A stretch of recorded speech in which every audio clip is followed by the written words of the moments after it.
I know the history that London's food scene has, but it is 2025, and if you're having a bad meal in London, then you're doing London wrong. So in this video, because I never want to hear about someone having a bad meal in London and anywhere honestly, but especially in London because there are so many great options, I'm going to be sharing a couple of my favorite places to go and eat. Expect lots of flavor, great vibes, consistent food, good desserts as well. So let's get into it. If you're craving Greek food, then I highly recommend Agora and Oma. They are sister restaurants. And also a plus is that they're near Borough Market. So if you're visiting London, you're most likely going to go to Borough Market. So you can kill two birds with one stone and go check out Agora or Oma. I honestly forget while I'm recording this which one is like the more high-end one. I think it's Agora and that's the one on top. But either way, they're both really good. I've tried 80% of the menu for Oma, which I think is the one on the bottom, and none of the dishes have disappointed me, especially their meat dishes. I am a huge fan of that. Their dips and their meat dishes, highly recommend. Also, if you go to the one on top, I'm gonna put the name of the one on top here on the screen, but if you go to the one on top, it has a great open vibe. So in the summertime, the windows are all open and you're on top of Borough Market. So great vibe, great food, and also good service. I am not going to recommend anywhere that doesn't have good service. The next one is a restaurant called Cricket. It is an Indian fusion restaurant. I stumbled across it in 2019 when I was visiting London with a friend. We were staying in Brixton because we're both Jamaican and we wanted to hang out and stay in the neighborhood that historically is known for having a lot of Jamaicans. And I was walking around and I think I literally just looked at the place. It looked good. I stumbled in and I had food there. I was not disappointed. They have an amazing menu, really stacked. I highly recommend. They have a squash dish that's really good, and they also have a fried chicken dish that's really good. Recommend those two for sure, but literally everything I've tried on the menu has never disappointed me. I have recommended Cricket to several friends, and I have brought several friends to Cricket, and no one has complained. Everyone has had good things to say about their experience there. So I recommend checking that out. They have locations across London, East, in Shoreditch, South in Brixton, Central in Soho. I believe they used to have a location West in White City, but that may have closed. So definitely check that out. Cricket with a K, highly recommend. You will not be disappointed.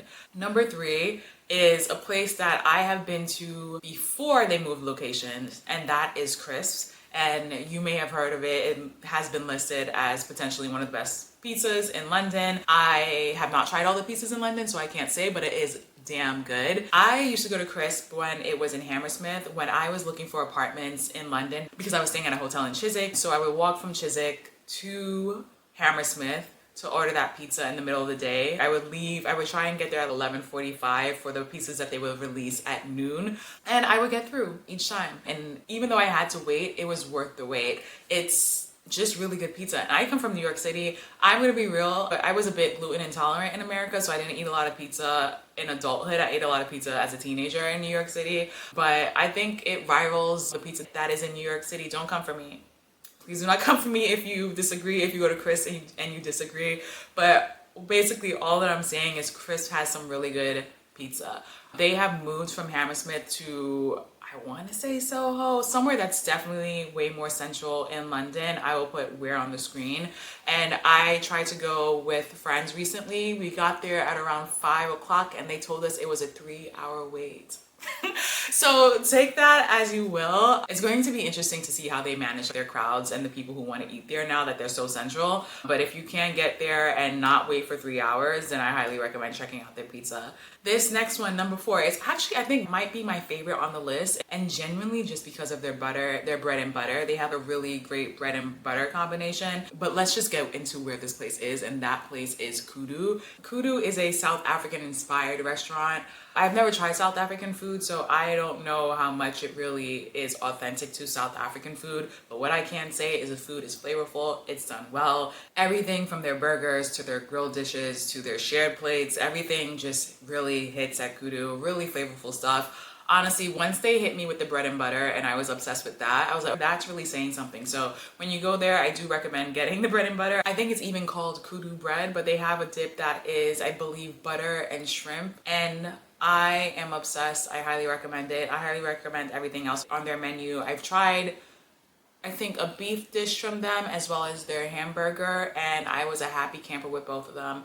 I have brought friends there. They were also happy campers, so I do not think it will let you down. Definitely check out Kudu. I wish they still had a location in Peckham though, because I think it's just really cool when these restaurants that are so good and do have a good reputation are in parts that are less central to London that tourists don't typically visit, so that they can get out and go check out these neighborhoods. But it's in Marylebone now, so it is pretty easily accessible for people who are staying in Zone 1. My last recommendation, I'm literally doing this off the top of my head, so I'm trying to think about which way to go. I'm trying to think if I should do Akub.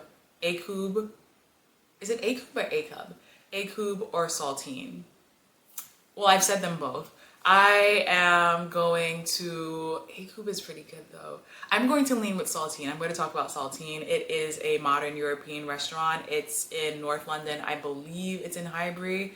I will put the exact location on the screen. And it just, every dish I had, I went with a couple of friends. We ordered several dishes and every dish that we had hit.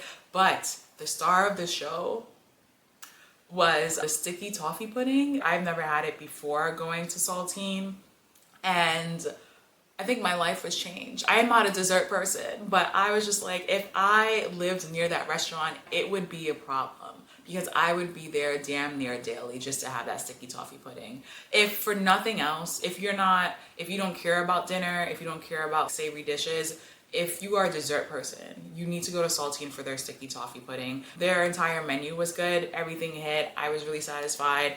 And also they have a really cool vibe there. In the back, there's a skylight. And it's just great vibes, amazing food, and a sticky toffee pudding that you would marry. Check out Saltine. It hits everything you want from a restaurant experience. So again, I don't think it'll let you down. All right, I actually have to run. So that will wrap up for now. I'll do this again probably in the future because I love eating out in London. I have more freedom eating out here. My body has an easier time with the food out here for some reason. I'm heavily gluten intolerant in America. I'm lactose intolerant. I'm still lactose intolerant here, but my body can just process those foods a little bit better here. So I go out to eat more while living in London. So I will probably do more of these videos because I love eating out here. I search for some of the best places to go and eat, and I love sharing them because I love when people have good experiences in London. Not just generally, but have good eating experiences, because I think that can make a trip as well. And it can also just make an evening. So I will be sharing more, but that's it for today. I hope you go and check out one of those locations. And when you do, I'm sure you will have an amazing meal.